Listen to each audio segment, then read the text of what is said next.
ചൂടുകാലത്ത് വളരെയധികം ബുദ്ധിമുട്ട് അനുഭവിക്കുന്നവരാണ് നമ്മളെല്ലാവരും. ഉഷ്ണതരംഗമൊക്കെ നമ്മുടെ രാജ്യത്ത് ഇപ്പോൾ സർവ്വസാധാരണമായി മാറിക്കഴിഞ്ഞു.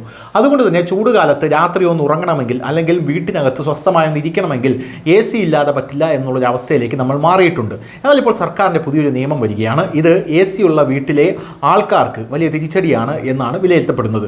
എന്താണെന്നല്ലേ, ഇനി മുതൽ AC-യുടെ ടെമ്പറേച്ചർ 20-ന് താഴെ കൊണ്ടുവരാനായി സാധിക്കില്ല. അതായത് 19-ഉം 18-ഒന്നും ഇടാൻ സാധിക്കില്ല എന്നുള്ളതാണ് ആ പുതിയ നിയമം എന്നാണ് അറിയാൻ സാധിക്കുന്നത്. ഇതിൻ്റെ റിപ്പോർട്ടുകൾ ഇപ്പോൾ പുറത്തു വരുന്നുണ്ട്. എന്തായാലും അസഹനീയമായ ചൂടിൽ നിന്ന് രക്ഷപ്പെടാനുള്ള എളുപ്പമാർഗ്ഗമായിട്ടുള്ള AC-ക്കും പണി വരുന്നു എന്നുള്ളതാണ് ഈ റിപ്പോർട്ട് സൂചിപ്പിക്കുന്നത്. മിക്ക ഇന്ത്യക്കാരും AC താപനില 16 മുതൽ 20 ഡിഗ്രി വരെ നിലനിർത്തുന്നു. എന്നിരുന്നാലും ഇപ്പോൾ ഇത് ചെയ്യാൻ കഴിയില്ല. കാരണം ഇന്ത്യൻ സർക്കാർ AC താപനില 20 ഡിഗ്രിയിൽ താഴെയും 28 ഡിഗ്രിയിൽ കൂടുതലും സജ്ജീകരിക്കാൻ പാടില്ല എന്ന നിയമം കൊണ്ടുവരികയാണ് എന്നുള്ളതാണ് ഈ റിപ്പോർട്ടിൽ സൂചിപ്പിച്ചിരിക്കുന്നത്. സർക്കാരിൻ്റെ വിഷൻ 2047 രൂപരേഖയുടെ ഭാഗമായിട്ടാണ് ഈ പ്രഖ്യാപനം നടത്തിയത്. എയർ കണ്ടീഷനിങ് മാനദണ്ഡങ്ങൾ സംബന്ധിച്ചൊരു പുതിയ വ്യവസ്ഥ ഉടൻ നടപ്പിലാക്കും. AC-യുടെ താപനില മാനദണ്ഡം 20 ഡിഗ്രി സെൽഷ്യസിനും 28 ഡിഗ്രി സെൽഷ്യസിനും ഇടയിലായിരിക്കണം.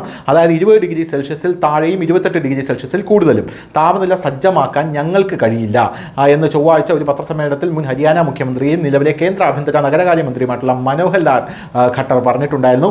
സർക്കാരിൻ്റെ വിഷൻ 2047 രൂപരേഖയുടെ ഭാഗമായാണ് ഈ പ്രഖ്യാപനം നടത്തിയത് എന്നുള്ളതാണ് മറ്റൊരു പ്രധാനപ്പെട്ട കാര്യം. AC താപനില നിയമം നടപ്പിലാക്കുന്നതിൻ്റെ ഉദ്ദേശം ഊർജ്ജം ലാഭിക്കുക, വൈദ്യുതി ഉപയോഗം കുറയ്ക്കുക, പരിസ്ഥിതി സന്തുലനാവസ്ഥ നിലനിർത്തുക എന്നിവയാണ്. ഈ നിയമം ആളുകളുടെ ആരോഗ്യം മെച്ചപ്പെടുത്തും. നിലവിൽ രാജ്യത്ത് AC-യുടെ ഏറ്റവും കുറഞ്ഞ താപനില 16 ഡിഗ്രിയും പരമാവധി 30 ഡിഗ്രിയുമായി സജ്ജീകരിക്കാം. പലരും AC താപനില 16 മുതൽ 18 വരെ സജ്ജമാക്കി ഉറങ്ങുന്നു. അതിൽ അർത്ഥമില്ല. കാരണം അങ്ങനെ ചെയ്യുന്നത് പോക്കറ്റിനും ശരീരത്തിനും ദോഷകരമാണ്. AC താപനില 24 ഡിഗ്രിയിൽ നിലനിർത്തുന്നത് അനുയോജ്യമായ സാഹചര്യമാണ്. കാരണം ഇത് ശരീരത്തോടൊപ്പം വൈദ്യുതിയും ലാഭിക്കുന്നു. പക്ഷേ ആളുകൾക്ക് ഇത് മനസ്സിലാകുന്നില്ല. അതിനാൽ സർക്കാർ ഈ പുതിയ നിയമം നടപ്പിലാക്കാൻ പോകുന്നു. ഈ നിയമം വീടുകൾക്കും ഓഫീസ് കെട്ടിടങ്ങൾക്കും മാത്രമല്ല വാഹനങ്ങളുടെ AC-കൾക്കും ബാധകമായിരിക്കും എന്നാണ് ഇപ്പോൾ കേന്ദ്ര സർക്കാർ പറയുന്നത്. AC താപനില സംബന്ധിച്ച് നിയമങ്ങൾ ഏർപ്പെടുത്തുന്ന ആദ്യത്തെ രാജ്യമല്ല ഇന്ത്യ എന്നുള്ളതാണ് വേറൊരു കാര്യം. കാരണം ഈ വാർത്ത ഇറങ്ങുമ്പോൾ ഒരുപാട് ട്രോളുകളുമായി ആൾക്കാർ വരും. അങ്ങനെയുള്ള ആൾക്കാർക്ക് ലോകപരിചയമില്ല എന്ന് മാത്രമേ നമുക്ക് പറയാൻ സാധിക്കുള്ളൂ. ആദ്യത്തെ രാജ്യമല്ല ഇന്ത്യ. ലോകത്തെ പല രാജ്യങ്ങളിലും ഇത്തരം നിയമങ്ങൾ അവിടെയുള്ള ജനങ്ങൾ പാലിച്ച് തന്നെയാണ് മുന്നോട്ട് പോകുന്നത്.